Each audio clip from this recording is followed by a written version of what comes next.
Amazina ni Freddy, ndi perezida wa branch ya Iowa. Hanyuma ndabizi ko abantu benshi bakunda Gisubizo muri Iowa bitewe n'ibyo dukora n'abaririmbyi dutunze n'ibyo bayikoreramo.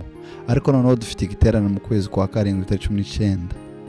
Iki giterane rero kizaba kirimo abaririmbyi, kizaba kirimo muziki, kizaba kirimo ijambo. Tuzaba dufite Gisubizo ya Ohio, murabazi.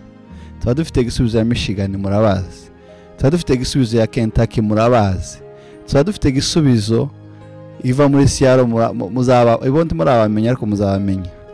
Muzaba mudufite rero twebwe. Uzasiba n'akazi kiwe.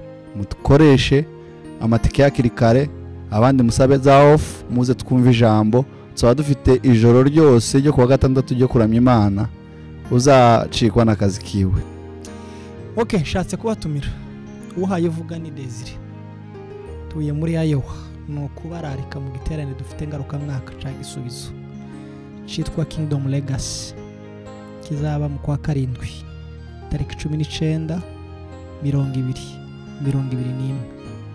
Aho tuzaba turi kumwe n'abagisubizo benshi batandukanye kuva ku isi hose.